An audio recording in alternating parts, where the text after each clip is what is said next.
L'invité politique, Jean-Jacques Bourdin. Notre invité ce matin, Alexis Corbière, député de Seine-Saint-Denis. Alexis Corbière, bonjour. Bonjour Jean-Jacques Bourdin. Merci d'être avec nous. Je vais commencer avec l'annonce d'Emmanuel Macron concernant l'État palestinien. La France reconnaîtra un État palestinien en juin, sans le Hamas, a dit Emmanuel Macron. Mais le Hamas a tout de suite répondu, étape importante. Étape importante, comme le dit le Hamas, Alexis Corbière? Le Hamas est une organisation, évidemment, que je ne soutiens pas et qui participe à sa manière au malheur du peuple palestinien. Mais l'horreur de ce qui se passe actuellement, en particulier à Gaza, doit rester en permanence dans notre esprit. Ce massacre d'une partie de la population qui est absurde, qui ne fait que rajouter de la violence à une situation déjà terrible, qui ne rend pas du tout... qui n'est pas utile à la libération des otages, qui reste aussi un de nos objectifs. Il faut aller vers la paix. Et évidemment, la reconnaissance de l'État palestinien est une étape importante. Nous la réclamons, la gauche la réclame depuis longtemps. Plusieurs pays l'ont fait, 140 pays me semble-t-il, je ne sais plus combien, on corrigera si je me trompe, mais vraiment ce ne serait pas exceptionnel. Et cela permettrait qu'on puisse travailler à des solutions diplomatiques. Je suis favorable à une solution à 2 États. Oui, mais à condition, Emmanuel Macron ajoute, à condition que tous les pays arabes reconnaissent l'existence d'Israël. Vous êtes d'accord? Non, mais pourquoi mettre des conditions? La France n'a pas conditionné sa diplomatie en fonction de ce que font d'autres pays. Nous sommes un pays qui est important du point de vue... on doit reconnaître un État palestinien sans qu'il y ait de l'autre côté reconnaissance de l'existence d'Israël. S'il y a reconnaissance, tant mieux. Si on peut aider diplomatiquement à ce qu'il y ait une reconnaissance, dans quel but? De créer les conditions que cette région du monde cesse d'être un brasier permanent qui peut s'enflammer, qui s'enflamme actuellement, où il y a des massacres. Tout de même, près de 50 000 personnes qui ont perdu la vie, près de 20 000 enfants, dit-on, on n'a jamais vu ça. Et moi, ce qui m'inquiète, c'est la trappe sanglante dans laquelle la région est en train de tomber. Et des générations, des dizaines de générations qui suivront, qui vont être habitées d'une haine. Moi, je suis pour la paix entre le peuple palestinien, la paix entre le peuple israélien. Il n'y aura pas de paix sans justice, c'est-à-dire sans la possibilité d'un développement de chaque pays. Israël a droit à la sécurité, les Palestiniens ont le droit d'avoir un État, et monsieur Netanyahou est un homme violent, dans un gouvernement d'extrême droite, qui est dans une fuite en avant, y compris pour des raisons internes, à ce qui se passe en Israël. Je rappelle qu'il y a, je crois, tous les vendredis, des manifestations puissantes des Israéliens contre monsieur Netanyahou, notamment en raison de sa politique violente qui ne permet pas la libération des otages, mais pas seulement. Il y a un scandale, il y a un Qatargate actuellement contre monsieur Netanyahou qui semble avoir touché de l'argent de la part du Qatar et d'être un homme corrompu. Donc il y a une situation où on a l'impression que la guerre, encore plus de guerre, est aussi une fuite en avant interne qui est sanglante. Et cela ne peut pas durer. Je rappelle aussi que la Cour de justice internationale a prononcé des choses très très dures contre monsieur Netanyahou, qui devrait rendre des comptes. Donc il y a là quelque chose où la France... Mais il a survolé d'ailleurs l'espace aérien français. Oui, ce que je trouve c'est... Je veux dire, on va en parler sur la suite. S'il n'y a plus de règles internationales, s'il n'y a plus de droit international, c'est le retour des puissances et des puissances agressives. Si chaque fois on va expliquer, c'est le monde dans lequel nous vivons aujourd'hui. Oui, c'est le monde dans lequel nous vivons et dans lequel nous entrons. Nous sommes en train de basculer avec fracas, un nouveau monde. Et nous aspirons tous, comme on dit parfois, à un nouveau monde, mais celui qui se dessine devant nous est très très inquiétant. Et si on devait le résumer, je crois que je viens de le faire dans une phrase. Si on laisse faire, c'est un monde sans droit, sans règles, où c'est uniquement les puissants qui décident ce qu'ils ont à faire. On le voit avec M. Trump, on le voit avec M. Netanyahou, on le voit avec M. Poutine. C'est-à-dire que toutes les instances fragiles, mais que nous avions réussi à bâtir au lendemain de la Seconde Guerre mondiale, les Nations Unies, le droit international, alors y compris ce que nous faisions autour du climat. Tous ces gens-là ont pour caractéristique de dire « je m'en fiche, je fais ce que je veux et j'impose ». Même chose pour M. Xi Jinping. Exactement, bien entendu. Je vous dis ça attendez, je vais le dire très clairement. La Chine est aujourd'hui évidemment une puissance fondamentalement antidémocratique. On est d'accord. Ça n'a rien à voir avec une quelconque rapport au socialisme ou au communisme. C'est un pays autoritaire. Non, mais je dis du point de vue de l'idée que... Le communisme, c'est pas la démocratie, pardon. Dans l'idée que je m'en fais, oui. Mais enfin, passons... d'accord. Bon. Non, mais moi, je suis pour, oui. Les communististes sont des démocrates. Oui, du point de vue, oui, bien sûr, normalement, oui. Mais pourquoi vous le... Parce que dans l'histoire, ils ne l'ont pas montré. Oui, alors, voilà, on pourrait expliquer comment le stalinisme ou ce qui s'est passé le maoïsme. Enfin, c'est pas le sujet. Non, mais c'est une réalité. Je ne me réclame pas. Il n'y a pas un régime qui a fait plus de morts que le stalinisme. C'est une horreur, et une étoile jumelle. 80 millions ou moins. Oui, non, Au mais moins. cela n'a strictement rien à voir avec l'idéal qui avait amené notamment la révolution d'octobre. Mais tout cela a dégénéré et est devenu un État autoritaire on et va pas totalitaire. refaire l'histoire. Mais ce qu'on est en train de dire, c'est que là où vous avez raison pour revenir au droit international, c'est que toutes ces puissances quand même, et c'est assez préoccupant, y compris on pourrait discuter de ce qui se passe en Inde, mais la Chine ont un rapport à la démocratie de plus en plus distant, que ce soit M. Poutine et même les États-Unis d'Amérique. Ce que l'on découvre hébété, c'est que ce pays qui était censé être un pays qui était, comment dirais-je, un phare de la liberté, etc., est en train de basculer. En route vers la dictature, pour vous ? Il y a des traits extrêmement autoritaires et violents. On va parler sans doute des droits de douane, mais avant même de commencer, combien ils ont expulsé 530 000 latino-américains qui ont été aujourd'hui en situation d'expulsion dans des conditions extrêmement brutales. Vous avez vu comment... Ils ne sont pas tous expulsés. Non, mais ils sont pas expulsés parce qu'il a des difficultés, justement. Oui, mais on a vu quand même des documentaires et des images. Moi, j'ai vu ça, y compris d'un monsieur, vous l'avez peut-être vu, qui était un électeur de Donald Trump et qui avait une compagne qui était une épouse d'ailleurs latino-américaine et qui, je crois, n'a même pas pu revenir sur le territoire américain et son épouse s'est fait expulser. Enfin, je veux dire, même des électeurs de Donald Trump mesurent le caractère fou de sa politique. Bon, et après, on va rentrer dans le dur sur le plan économique. C'est le retour d'une puissance qui fait fi de toute règle internationale et qui veut s'imposer par la force et les rapports de force. Nous, l'Europe qui doit être unie, vous en convenez, vous aussi, il faut absolument une Europe unie, doit-elle, elle aussi, imposer des droits de douane plus importants, avec la Chine, par exemple, parce que, attention, la Chine, qui n'a plus les consommateurs américains, puisque les droits de douane sont tellement forts que les Chinois ne vont plus se tourner vers les consommateurs américains, mais plutôt vers les Européens, est-ce que là, il y a un danger, et que devons-nous faire ? Est-ce qu'il n'y a pas un risque ? Mais il y a des risques. La situation, du point de vue mondial, est inflammable. Et vous savez, quand les guerres économiques commencent, ça peut, souvent, l'histoire nous l'apprend, se terminer en guerre tout court. Oui. Donc, nous sommes en danger d'un point de vue mondial. Et il est temps d'avoir du sang-froid et d'agir pour essayer d'apaiser la situation et de bâtir de nouvelles règles. D'abord, pour aller très vite, je pense que le principal adversaire des États-Unis, on vient de le comprendre depuis peu, c'est la Chine. Mais oui. C'est la Chine. Mais oui. Et tout ce que fait M. Trump, y compris en direction de Poutine, visait à détacher Poutine en quelque sorte d'un accord vis-à-vis de la Chine, et il travaille à ça. Il veut en quelque sorte discipliner, mater l'ensemble des autres pays pour créer un halo autour de lui, d'accords, de pays soumis, dans une volonté de confrontation avec la Chine. D'accord ? Et la Chine est une puissance, et si deux puissances de telle ampleur s'affrontent, alors le monde est en danger. Petit 1. Petit 2, il ne s'agirait pas, là, vis-à-vis des droits de douane extrêmement agressifs que met Donald Trump, d'avoir pour réponse d'être plus Trump que Trump. On n'en s'en sortira pas là-dessus. Je suis favorable à des mesures protectionnistes indiscutablement. Oui, vous l'avez toujours été, la gauche a toujours été. Je suis pour qu'on discute. Donc vous devriez applaudir Trump d'ailleurs. Mais attention, non, moi ce que je pense, c'est qu'il nous montre effectivement le fait qu'il faut en finir avec la naïveté, l'OMC, la manière dont on avait défini ces 30 dernières années, des règles internationales, il y aura l'atelier du monde à tel endroit, nous comme on est plus intelligents, on va être... Bon, et on s'aperçoit que tout ça ne fonctionne pas aujourd'hui. Ce que je suis en train de dire, c'est qu'il faut rebâtir de nouvelles règles internationales. Il y a un organisme qui existe depuis 1964 qui s'appelle la CNUSED, qui est lié aux Nations Unies.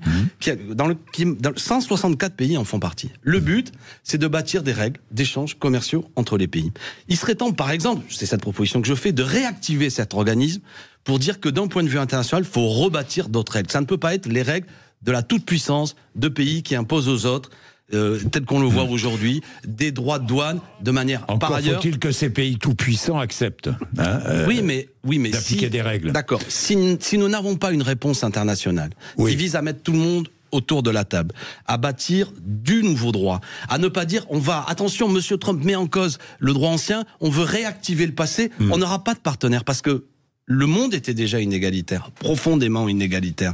Donc là, il y a une situation qui est dangereuse. Et nous, on doit, bien sûr, être dans une réponse, on va pas être les naïfs de l'histoire, défendre notre outil industriel, peut-être qu'on va en parler, mais quand je vois notamment des entreprises stratégiques... Vancorex, je pense aux salariés, aux près de 300 salariés. Vancorex est une entreprise... Vous en avez sans doute déjà parlé, qui est stratégique. Nous en avons besoin, notamment de la chimie, du sel, notamment pour notre indépendance sur le nucléaire, et même le nucléaire militaire. Donc on ne parle pas de petites choses.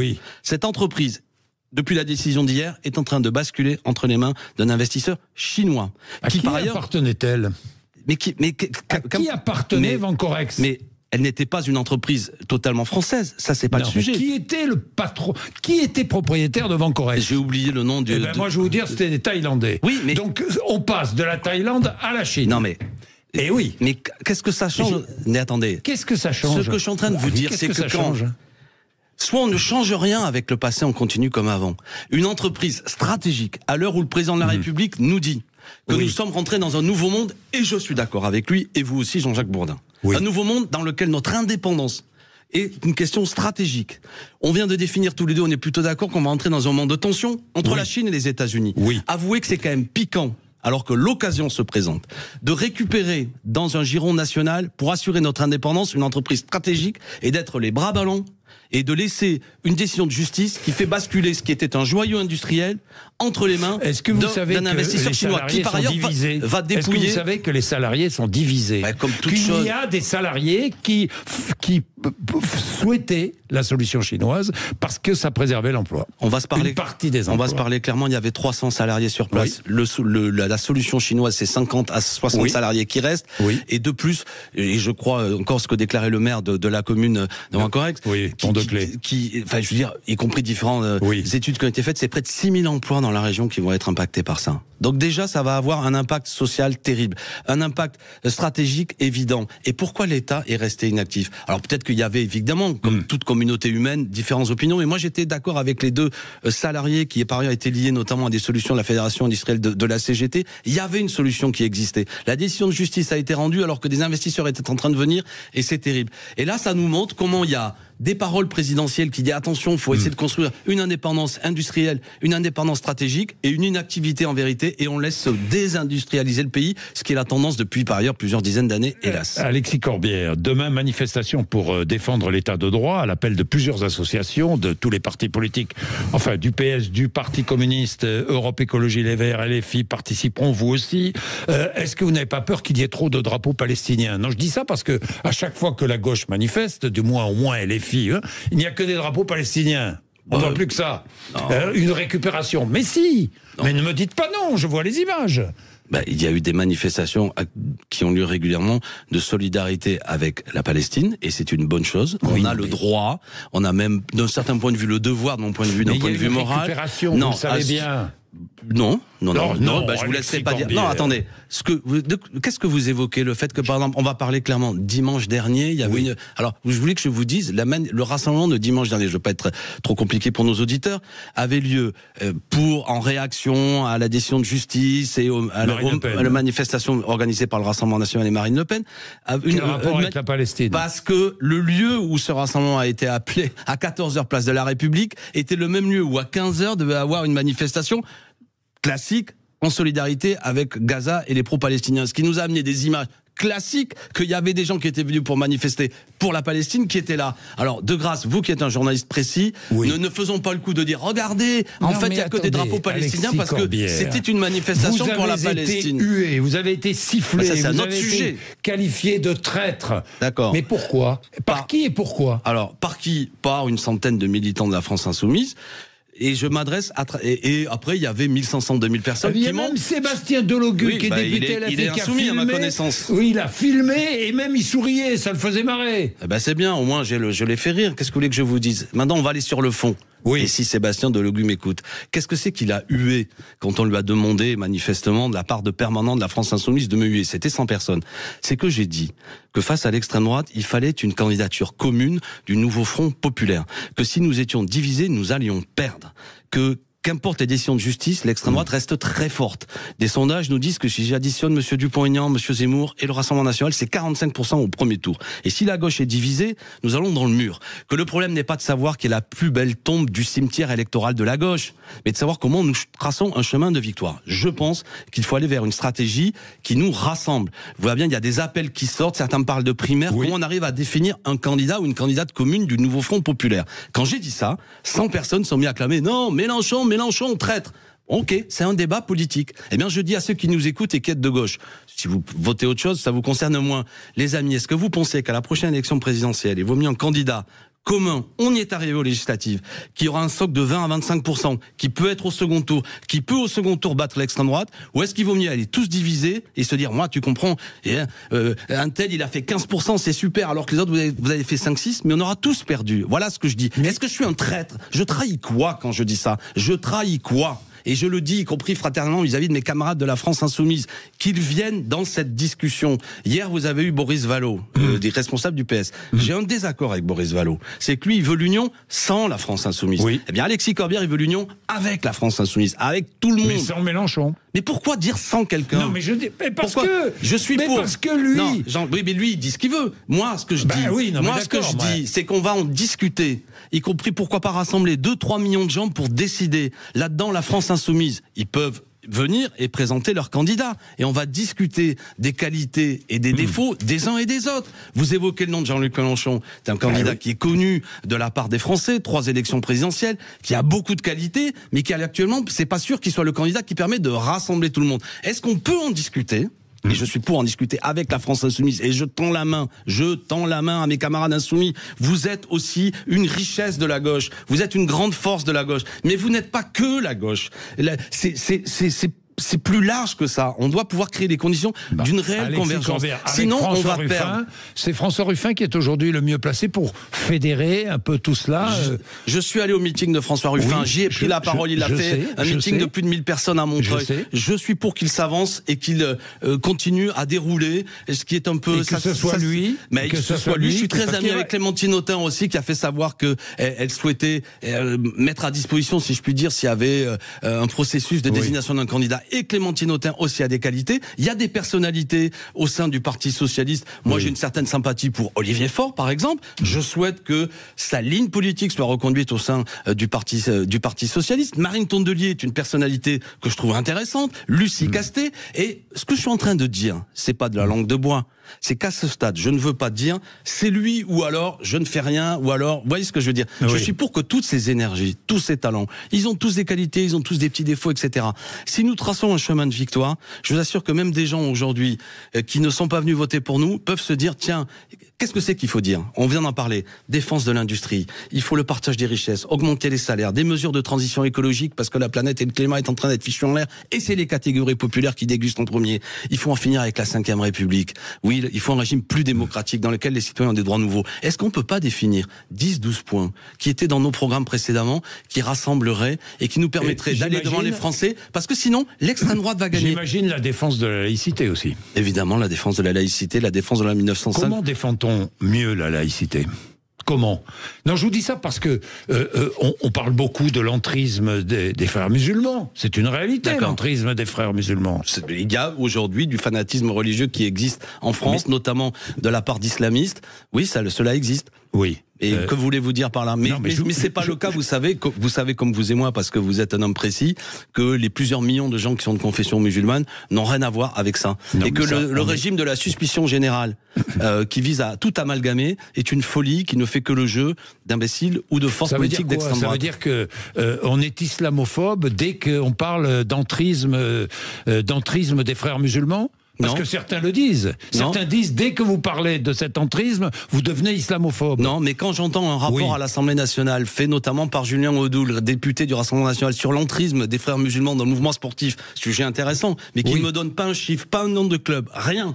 Que tout ça est un ensemble de généralités. Ça existe ou pas? C'est un ensemble de généralités. Je dis que c'est sans doute très anecdotique et que je demande qu'on me donne des chiffres précis. Je peux vous dire, moi, en Seine-Saint-Denis, dans ma circonscription, je ne connais pas d'association sportive où il y a de l'entrisme des frères musulmans. Mais cela existe sans doute. Ce qui existe, on va aller se dire directement, il monte aujourd'hui, y compris parmi nos concitoyens de confession musulmane, comme une exaltation et même un fanatisme religieux qui développe des idées qui sont contraires. Moi qui suis un républicain, à l'égalité entre les hommes et les femmes, etc. Mais une fois qu'on a dit ça, non mais c'est ça la laïcité. Je vais vous dire une chose, et je ne fuis pas le problème qu'il y a sans aucun doute des gens de confession musulmane qui sont hostiles à la laïcité. Mais là, il y a un sujet qui vient de s'ouvrir sur les établissements privés catholiques, dans lequel on s'aperçoit au sein d'établissements privés catholiques que depuis des années, voire même des décennies, il y a des comportements qui sont contraires à toute valeur de la République. Propos homophobes, propos violents, etc. Et qu'on s'aperçoit qu'on est resté les bras bras ballants les pouvoirs publics Oui, par mais rapport à ça. des enquêtes sont ouvertes. Tant mieux, oui. tant mieux. Mais Maintenant, il y a moins oui. de gourmandise de la part de certains que de nous dénoncer à ceux qui dénoncent l'intrisme islamiste dans les clubs sportifs, que de s'apercevoir du comportement profondément anti-laïque et anti-républicain aussi au sein d'institutions catholiques. Et pourtant, je vais vous dire une chose. Les catholiques sont favorables à la laïcité. Ce que je n'aime pas, c'est l'amalgame. Les gens qui sont croyants ou pas croyants, faut arrêter de... Il n'y a pas de religion anti-républicaine, fondamentalement, dès le départ, qui sont incompatibles avec la République, pour le dire comme ça.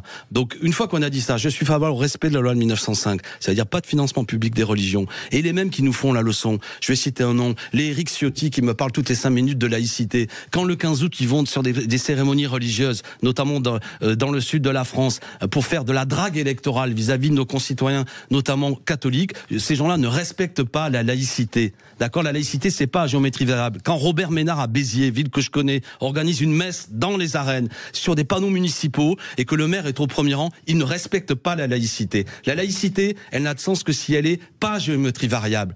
Elle est la même vis-à-vis de toutes les religions. Et donc les mêmes qui sont toujours en train d'avoir des propos hostiles vis-à-vis des musulmans sont d'une complaisance et d'une drague totale vis-à-vis de la religion catholique. Moi, je suis de culture catholique, d'accord ? J'ai été baptisé. Et vous n'avez aucune complaisance, avec... C'est pas ça. Avec l'Église chez elle, l'État chez lui. Et oui. les croyants ne sont pas une clientèle que des hommes politiques doivent venir draguer. Vous savez très bien qu'il y a aujourd'hui une influence frériste chez les musulmans et qui nous dit que la charia est plus importante que la République. Vous le savez bien. Mais j'affirme à ce micro que tout ça est extrêmement anecdotique et que si des gens le disent, ils doivent être punis par la loi, bon sang.